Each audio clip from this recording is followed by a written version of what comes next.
নমস্কার, আমি সুরঞ্জন। আপনারা দেখছেন ম্যাক্স টিভি এবং ম্যাক্স টেলিভিশন 2। আজকে যে খবরটি নিয়ে আমি আপনাদের সামনে এসে উপস্থিত হয়েছি, একটু আগে লাইভ করার চেষ্টা করেছিলাম, কিন্তু একটি টেকনিক্যাল কারণের জন্য লাইভটিকে আমাকে ডিলিট করে দিতে হয়েছে। সেই জন্য সর্বৈব দুঃখিত। তো আমাকে প্রতিবেদনেই আসতে হবে, কারণ লাইভে একটুখানি সমস্যা হচ্ছে, এর আগেও হয়েছে। তো আপনাদের সঙ্গে যুক্ত হওয়ার জন্য আমাকে প্রতিবেদনে এসেই বলতে হবে, এবং প্রতিবেদনগুলো যাতে সময় মতো ছাড়া যায় সেই দিকে আমার নজর থাকবে। তো আগামীকাল থেকে আপনারা 6:30টার মধ্যে প্রতিবেদন পেয়ে যাবেন, এবং খেলার শেষে প্রতিবেদনটি পরের দিন বিকেল 4টে নাগাদ পেয়ে যাবেন, এবং পরের প্রতিবেদন খেলার আগের প্রতিবেদনটা 6:30টার সময় পাবেন। তো এইভাবেই প্রতিবেদন চলতে থাকবে। প্রতিবেদনের মাধ্যমেই আমি আপনাদের সঙ্গে যুক্ত থাকার চেষ্টা করব। আজকে অত্যন্ত একটি চাঞ্চল্যকর ঘটনা ঘটে গিয়েছে। প্রতিবেদনটি একটু বড় হতে পারে, আপনারা পুরো ভিডিওটি দেখবেন, লাইক করবেন, কমেন্টস করবেন, শেয়ার করবেন। কারণ 4,20,000-এর ওপর দর্শক থাকা সত্ত্বেও লাইক যদি এত কম আসে, তাহলে প্রতিবেদন করতে একটু উৎসাহিত বোধ কম হয়। তবে আপনাদের উপর ভরসা আছে, আপনারাই আমাকে এই জায়গায় পৌঁছেছেন। ম্যাক্স টেলিভিশন 2 আপনারা ভীষণভাবে সমর্থন করছেন। শর্টস আমি বেশি দিই, প্রতিবেদন কম দিই, তবে আইপিএলের প্রত্যেকটি খেলার বিশ্লেষণ আপনি পাবেন, প্রত্যেকটি ম্যাচের বিশ্লেষণ পাবেন। এছাড়াও ভারত, ওয়েস্ট ইন্ডিজ এবং আমেরিকায় কোন টিম নিয়ে যেতে পারে, এর মধ্যে কি কি গুরুত্বপূর্ণ ছোট ছোট ঘটনা ঘটেছে, সেগুলো প্রতিবেদনের মাধ্যমে আপনাদের কাছে থাকবে। তো আজকে যে খবরটি নিয়ে আমি আপনাদের সামনে প্রতিবেদন নিয়ে এসে উপস্থিত হয়েছি, সেটি হচ্ছে যে চাঞ্চল্য খবর 3:47 প্রচারিত হয় যে সিএসকে অর্থাৎ চেন্নাই সুপার কিংসের ক্যাপ্টেন্সি থেকে ধোনি নিজেকে সরিয়ে নিয়েছেন।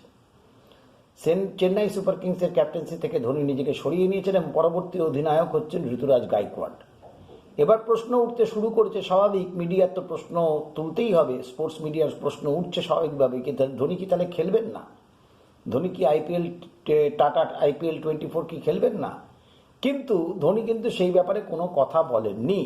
অর্থাৎ ধোনি এমন একজন ব্যক্তিত্ব, তিনি যদি কিছু না করেন হয়তো খেলবেন না, এটাই শেষ আইপিএল, সেটা উনি বুঝিয়ে দিলেন অধিনায়কত্ব ছাড়ার মাধ্যমে। কিন্তু উনি খেলবেন না যখন বলেননি, সুতরাং তিনি অবশ্যই খেলবেন, সে ব্যাপারে কোনো সন্দেহ নেই। তো ধোনিকে মাঠে দেখা যাবে, কিন্তু ধোনি অনেকটা ওই ইন্দ্রজিতের ভূমিকায় দেখা যাবে। অর্থাৎ মেঘের আড়ালে থেকে যুদ্ধটা ধোনিই করবেন, কিন্তু সামনে অধিনায়ক হিসেবে যাকে তৈরি করার চেষ্টা হচ্ছে সেটা হচ্ছে ঋতুরাজ গাইকোয়াড। এই জিনিসটি ধোনি কিন্তু আগেও করেছেন। যখন ভারতীয় দলের টেস্ট টিমের অধিনায়ক ছিলেন, টি-20-র অধিনায়ক ছিলেন, ওয়ানডে টিমের অধিনায়ক ছিলেন, যখন তিনি অধিনায়কত্ব ছাড়েন সেই সময় কিন্তু তিনি অধিনায়কত্বের দায়িত্ব বিরাট কোহলির হাতে ছেড়ে দিয়েছিলেন। সুতরাং ধোনির এই গুণগুলো রয়েছে। এবার হচ্ছে ধোনি যখন ছেড়ে দিয়েছেন তখন নিশ্চিতভাবে কিছু ভেবে ছেড়েছেন, আগামী দিনের কথা মনে রেখে ছেড়েছেন, এবং এটাও মানে ইঙ্গিতপূর্ণ, ইঙ্গিত এটা পরিষ্কার যে আগামী 2025-এ কিন্তু টাটা আইপিএলে ধোনিকে দেখা যাবে না। ধোনি কিন্তু খেলবেন না। ধোনি নিশ্চয়ই অন্য ভূমিকায় সিএসকের সঙ্গে যুক্ত থাকবেন, মেন্টর হিসেবে যুক্ত থাকতে পারেন, মেন্টর হিসেবে যুক্ত থাকার সম্ভাবনা বেশি। এবং পরবর্তী সময়ে যদি আগামী বছর উনি আইপিএল না খেলেন, তাহলে সেক্ষেত্রে উনি ভারতীয় দলের সঙ্গেও যুক্ত থাকতে পারেন, সেটারও একটা সম্ভাবনা কিন্তু আছে। ভারতীয় দলের সঙ্গে কিভাবে যুক্ত থাকবেন সেটা পরবর্তী সময় জানা যাবে। এবার এই ধোনি প্রসঙ্গেই নবজ্যোৎ সিং সিধু, যিনি এক যুগ পরে, আগামীকাল তাকে আপনারা কমেন্ট্রি করতে দেখবেন, তিনি ফিরে আসছেন কমেন্ট্রি বক্সে। তো তিনি ধোনি সম্বন্ধে বলতে গিয়ে বলেছেন, ধোনি এক আজুবা হ্যায়। ধোনি হচ্ছে একদম অন্যরকম। বলছে ধোনি অসম্ভব, মানে যিনি 8 মাস 9 মাস ক্রিকেটের মধ্যে নেই, তিনি আইপিএলের আগে ঠিক ক্রিকেট খেলতে এসে নিজেকে ফিট করে নেওয়া, নিজেকে সেইভাবে কিপিংয়ের জায়গায় নিয়ে যাওয়া, সেই উচ্চতায় নিজেকে পৌঁছে দেওয়া, এটা মানে একটু অনন্য, সাধারণ, অন্য ধরনের মানসিকতা লাগে, অন্য ধরনের পরিচয় লাগে। সেই ধরনের মানসিকতা না থাকলে, সেই ধরনের মানসিক জোর না থাকলে এটা কারোর পক্ষে করা সম্ভব নয়। তো সুতরাং এটা হচ্ছে একটা বিশাল ব্যাপার। তো সুতরাং সব মিলিয়ে ধোনি যখন অধিনায়কত্ব ছেড়েছেন তখন খুব ভালো ভাবনা চিন্তা করে ছেড়েছেন। আর এই প্রতিবেদনে আরেকটি আলোচনাও থাকছে, সেটি আপনারা টাইটেলে দেখতেই পাচ্ছেন, যে আরসিবি বনাম সিএসকের খেলা আগামীকাল শুরু হচ্ছে, আইপিএল, টাটা আইপিএল 2024, এবং সেই খেলাতে কীরকম রেজাল্ট হতে পারে বা সেই খেলার ফলই বা কী হতে পারে। সুতরাং ধোনি ছেড়ে দিয়েছেন, ধোনি তার উত্তরসূরিকে তৈরি করছেন, এবং উত্তরসূরিকে এর আগেও উনি ভারতীয় দলের হয়ে তৈরি করে দিয়ে গিয়েছিলেন বিরাট কোহলি। তো ধোনি যখনই কোনো ট্রানজিশন পিরিয়ড করার চেষ্টা করেন, ট্রানজিশন করেন, কারোর হাত থেকে, নিজের হাত থেকে লাগামটা আরেকজনের হাতে দেন, তখন কিন্তু তিনি সেখানে উপস্থিত থেকে সেটাকে করেন। সুতরাং ওই যে বললাম মেঘের আড়ালে থেকে যুদ্ধটা হয়তো ধোনিই করবেন, কিন্তু ঋতুরাজ গায়কোয়াড়কে দেখা যাবে যে গ্রুমিং করার যে বিষয়টা সেটা ধোনি চেষ্টা করছেন করে দেওয়ার, বা সিএসকেও চেষ্টা করছে আগামী দিনে জন্য অধিনায়ক তৈরি করা। কারণ 22 সালে রবীন্দ্র জাডেজাকে অধিনায়ক করা হয়েছিল, কিন্তু মাঝপথে আবার ধোনিকে ফিরে আসতে হয়েছিল। সুতরাং এই ঘটনার পুনরাবৃত্তি যে ঘটবে না সেটা খুব স্বাভাবিক। এবারে কিন্তু ধোনি একটু দৃঢ় প্রতিজ্ঞ হয়েই এই ধরনের সিদ্ধান্ত নিয়েছেন। আর ধোনির যে নি ইঞ্জুরি ছিল সেটা থেকে তিনি সম্পূর্ণ সুস্থ হয়ে উঠেছেন, সুতরাং সেখানেও কোনো রকম অসুবিধের জায়গা নেই। এবারে প্রশ্ন হচ্ছে যে আগামীকাল আরসিবি বনাম চেন্নাই সুপার কিংসের প্রথম খেলা কি হতে পারে। এবার প্রথম কথা হচ্ছে আরসিবি এবার একটুখানি মানসিক দিক থেকে অনেকটা এগিয়ে থেকে শুরু করছে, কারণ তারা একটা উৎসাহ পেয়ে গেছে। রয়্যাল চ্যালেঞ্জার্সদের ব্যাঙ্গালোরের নাম পাল্টে গেছে, রয়্যাল চ্যালেঞ্জার্স বেঙ্গালুরু হয়ে গেছে, তাদের জার্সি পাল্টে গেছে এবং সবই পাল্টে গেছে। এবং সব থেকে বড় কথা, টাটা WPL এ স্মৃতি মান্দানার নেতৃত্বে তারা কিন্তু WPL women's premier league champion হয়েছেন এবছর। সুতরাং এটা তাদেরকে বাড়তি উৎসাহ যোগাচ্ছে। 17 বছরের খরা যখন স্মৃতি মান্দানাকে জিজ্ঞাসা করা হয় তখন তিনি বলেন যে এটার সাথে মেন্স ক্রিকেট প্রিমিয়ার লিগকে গুলিয়ে ফেলা উচিত না। তো যাকে নিয়ে খুব জল্পনা ছিল যে তিনি 5টা টেস্ট খেলেননি, তিনি আইপিএলে ফিরবেন কিনা, আগামী দিনে তাকে পাওয়া যাবে কিনা, সেই জল্পনার অবসান ঘটে গিয়েছে। বিরাট কোহলি ইতিমধ্যে ক্যাম্পে যুক্ত হয়ে গিয়েছেন এবং পুরো দমে তিনি তার যে ফিটনেস কোন জায়গায় রেখেছেন তার চেহারা দেখলে আপনারা বুঝতে পারবেন। অর্থাৎ তিনি যে বিগত 3.5 মাস যাবৎ 3-3.5 মাস যাবৎ ক্রিকেটের মধ্যে ছিলেন না, তারপরেও তার ফিটনেস কোন লেভেলে আছে তাকে কালকে আনবক্সিং ইভেন্টে দেখার সময় দেখা গেছে এবং বুঝতেই পারা গেছে তিনি খেলার মধ্যে ছিলেন না ঠিকই, কিন্তু তিনি তার ফিটনেসের জায়গায় বা তার যে খাওয়া দাওয়ার যে নিয়ন্ত্রণের জায়গা, এই সমস্ত জায়গাগুলোতে তার কোনো কসুর ছিল না। এবার তিনি কোনো ইনডোর প্র্যাকটিস করেছেন কিনা, কাউকে দিয়ে করেছেন কিনা সে সম্পর্কে কোনো ভিডিও যেহেতু আসেনি সেহেতু জানা সম্ভব নয়, কিন্তু ফিটনেসের জায়গায় তিনি একদম 100-তে 100 ভাগ নিজেকে ঠিক জায়গায় রেখেছেন এবং তিনি খুব চনমনে অবস্থায় আছেন, তিনি কিছু প্রমাণ করতে চান। সুতরাং এই প্রমাণ করার জায়গা থেকেই একটা বিরাট ব্যাপার হবে। এবং গতকাল আপনারা যদি কাগজে কলমে দেখেন তাহলে সিএসকে দলটি কীরকম, সিএসকে দলে এবারে ড্যারেল মিচেল আছে, রচি রবীন্দ্র আছে। রচি রবীন্দ্র এবং ড্যারেল মিচেলকে তারা ঝাঁপিয়ে তুলেছেন, সমীর রিজভিকে তারা নিয়েছেন। সুতরাং সিএসকে একটা যদি ব্যালেন্সের দিক থেকে দেখেন তাহলে সিএসকে কিন্তু একটা ব্যালেন্স সাইড। কীরকম, ধরুন শুরুতে যারা ব্যাট করবেন, শুরুতে রয়েছেন হচ্ছে ঋতুরাজ গায়কোয়াড়, এবং যেহেতু ডেভেন কনওয়ে নেই সুতরাং ঋতুরাজ গায়কোয়াড়ের সঙ্গে ব্যাট করতে অতি অবশ্যই দেখা যাবে রচি রবীন্দ্রকে। আবার এটাও হতে পারে ক্যামেরন গ্রিনও কিন্তু ব্যাট করতে পারেন ওপর দিকে, ক্যামেরন গ্রিনও কিন্তু ওপর দিকে না, ক্যামেরন গ্রিন তো ক্যামেরন গ্রিন তো রয়েছেন হচ্ছে আরসিবিতে, তো রচি রবীন্দ্রের জায়গায় আর ঋতুরাজ গায়কোয়াড় এদেরই ওপেন করা, যেহেতু ডেভেন কনওয়ে নেই।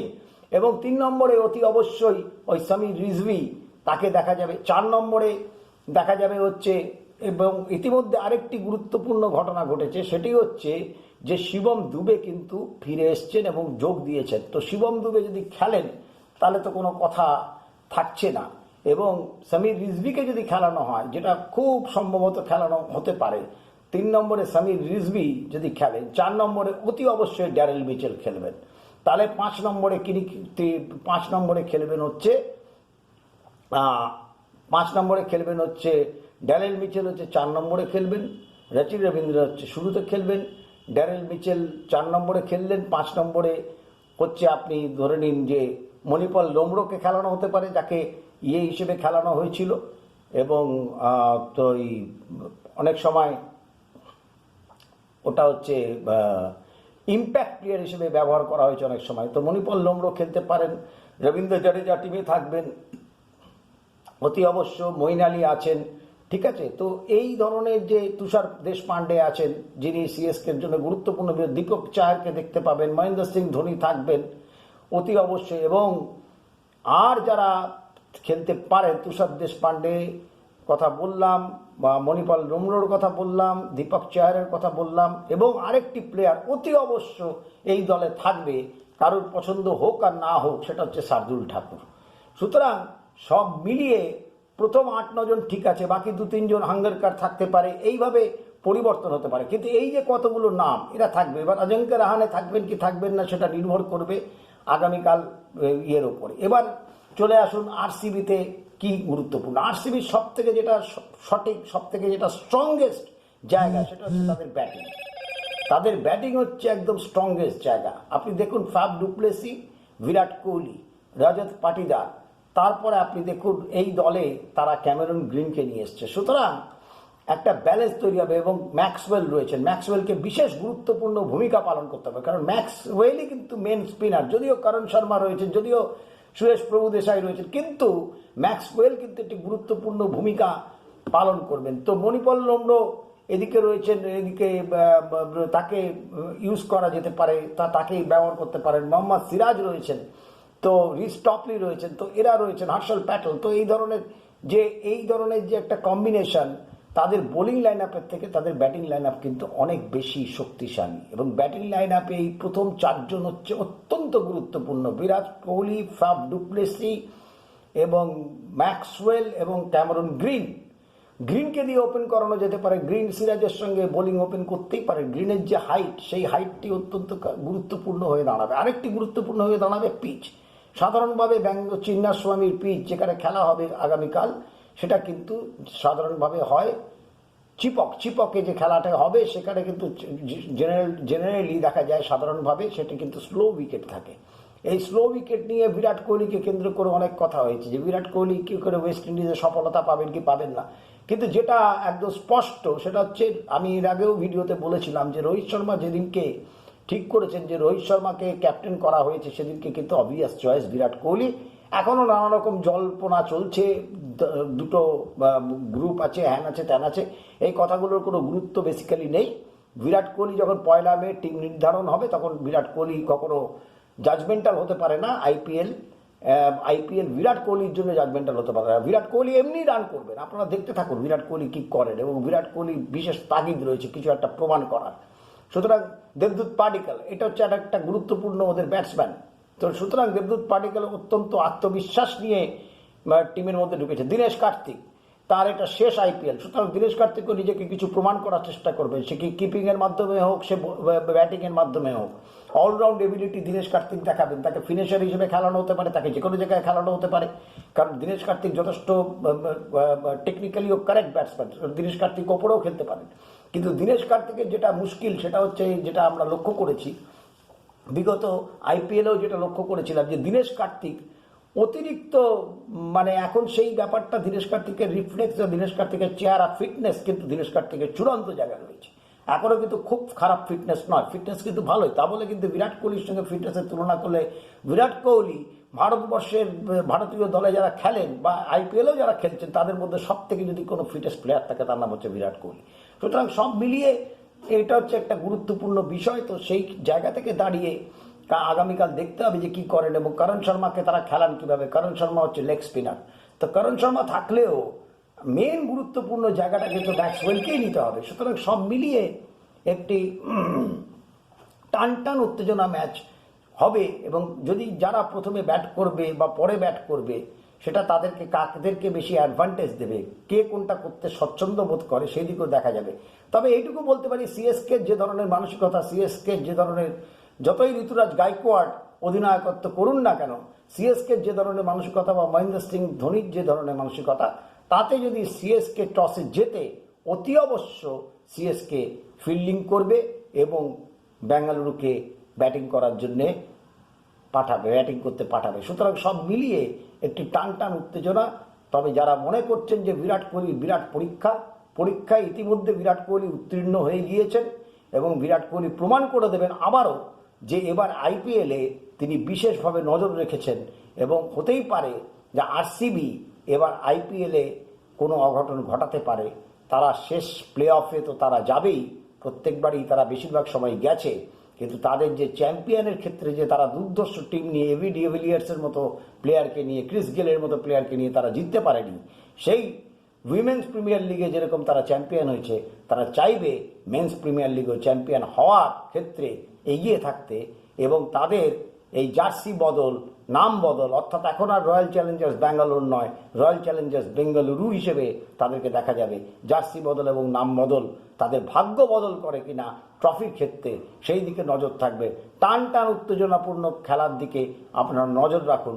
দৃষ্টি রাখুন রবীন্দ্র জাডেজার দিকে, রবীন্দ্রর দিকে, ড্যারেল মিচেলের দিকে, এবং দৃষ্টি রাখুন ওদিকে Maxwell, Virat Kohli, Faf du Plessis এবং অতি অবশ্যই ক্যামেরন গ্রিনের দিকে। তো আগামীকাল খেলার আগে অন্য একটি টিম নিয়ে আমি আপনাদের সামনে এসে আলোচনা করব। সেটি হচ্ছে কেকেআরের টিম কীরকম হয়েছে এবং কেকেআর তাদের প্রথম খেলা কাদের বিরুদ্ধে খেলছেন, তো তারাই বা কীরকম টিম বা কেকেআরের প্রস্তুতিই বা কেমন। তো সব মিলিয়ে অনেক অনেক ধন্যবাদ। আপনাদের যদি এই প্রতিবেদনটি ভালো লেগে থাকে আপনারা শেয়ার করবেন, লাইক করবেন, কমেন্টস করবেন, এবং যত বেশি লাইক করবেন তত বেশি উৎসাহ বাড়বে প্রতিবেদন করার জন্য। প্রতিদিন আইপিএল টাটা আইপিএল 2024-এর প্রতিবেদন থাকবে এবং শর্টস আমরা যেরকমভাবে দিই, খুঁটিনাটি খবর শর্টসেরও থাকবে। এর মধ্যে ছোট ছোট কি খবর ঘটে গেছে সেটিও আগামীকাল ম্যাক্স টেলিভিশন 2 এবং ম্যাক্স টিভিতে থাকবে। অনেক অনেক ধন্যবাদ।